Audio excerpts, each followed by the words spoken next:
Hordoftoota chaanelii keenyaa akkam jirtu nagaa keessanii nageenya isiniif haa ta'u isiniin jecha chaanelii keenya subscribe like godhaa.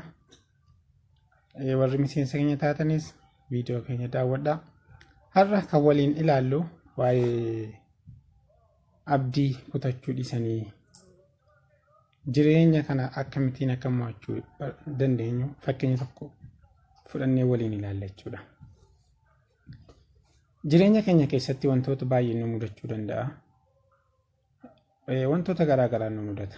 Bu'aa ba'iin jireenyaa kun hedduu dadhabsiisaa waan ta'eef haa ta'u garuu immoo bu'aa ba'ii jireenyaa kanaaf harka kennuun sirrii miti. Abdii kutachuun hin ta'u jechuudha. Abdii kutachuun hin ta'u. Namni hanguma osoo abdii hin kutatin tattaaffateen nama ta'a. Yaada keenya immoo fageessinee fageenyatti ilaaluu barbaachisa. Yaada fageenyatti ilaaluu nu barbaachisa. Hanguma achi fageessitee ilaaltuun fagoo hanguma achi fageessitee gaara yookaan tulluu sana garasitti achi buttee hanguma ilaaltuun nama taata jechuudha. Egaa jireenyi dadhabsiisaadha. Jireenya dadhabsiisaa kana immoo jaalalumaan fudhachuu qabda. Abdii kutachuun sirraa ni eegama. Fakkeenya tokkoon isiniif fudhadha. Fakkeenya risaa yookaan allaattii joobiraa jedhama. Allaattiin joobiraa jedhamu kun sanyii simbirrootaa keessaatu sanyii allaattiiwwan keessaa isa tokkodha.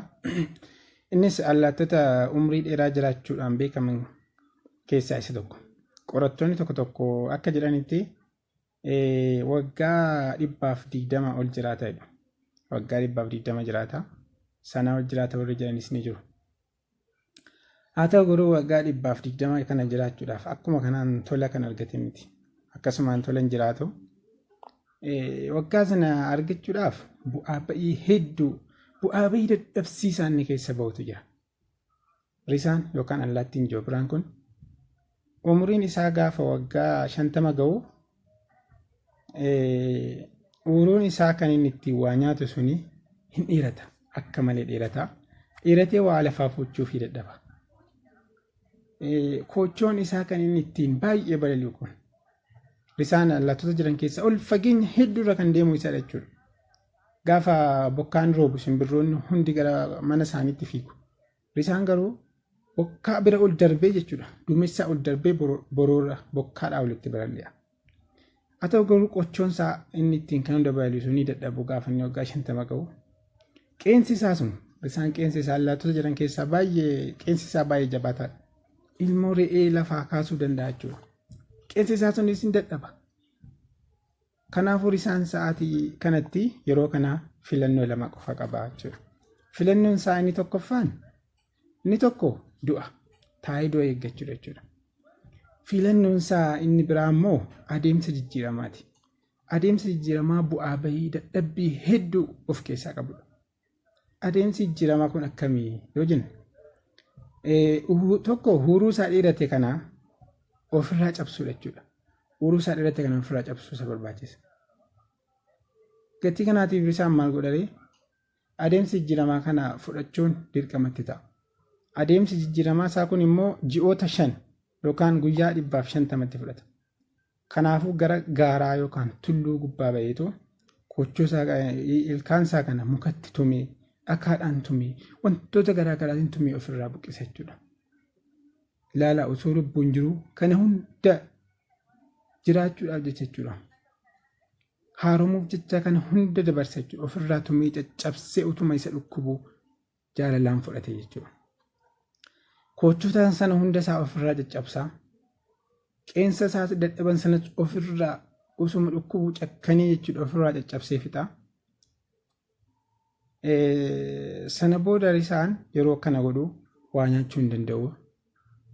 Amma xinnoo fayyoofitti jechuudha dhukkuba waan ta'eef balali'uu hin danda'u sa'aatii kana. Qorri rukutaa kochoon qabu waan ta'eef yeroo kana rakkina hanga kana hin jedhamne dabarsa jechuudha. Rakkina kan jirre dabarsa. Haa ta'u garuu ji'oota muraasa booda ilkaan isaa kunis hin biqilaaf. Waan nama dhibu. Kochoo isaa kanas haaraa lafaa biqilcha. Qeensa isaa kanas haaraa lafaa biqilcha. Amma booda risaan maal ta'are akka haaraatti akka simbirroo kan allaattii reef lafaa reef lafaa dhalatee guddataa jirutti lafa haaromee jireenya gaarii jireenya bareedaa dabarsuu jalqaba jechuudha. Waggoota 50 hafan immoo haala kanaan dabalataa jechuudha. Eegaa garuu kan dabalatu jireenya gaarii kana umrii bareedaa kana kan dabalatu garuu salphaatti miti. Akkuma amma waliin ilaal sanaa ol bu'aa bahii hedduu keessatti jechuudha. Kanaafuu nutis ammoo jireenya keenya keessatti wantoota nu mudatan akka risaa kanatti ilaallee haala gaariidhaan ilaallee madaallee fudhachuu qabna jechuudha. Abdii kutachuun nurraan eegamu. Risaan otoo abdii kutatee hin du'aa ture. Atoo garuu amma umurii isaa walakkaadhaa ol dabalate. Gatii kanaatiif nutis waan nu mudatu keessatti abdii kutachuu hin qabnu jireenya keenya fooyyeffachuudhaaf bu'aa bahii jiruuf jireenya kana dandamachuudhaaf danda'uudhaaf fiiguu qabna. Garuu wantoota mudatan jaalalumaan itti amannee fudhachuutu nurraa eegamanii isiniin jedha. Hordoftoota keenya kabajamtoota jaallatamtoota keenya chaanalii keenya sabiskiraayib nu godhaa, dhaggeeffadhaa, baay'ee isin jaallanna. Kanaafuu nuuf jiraadhaa, galatoomaa isiniin jedha.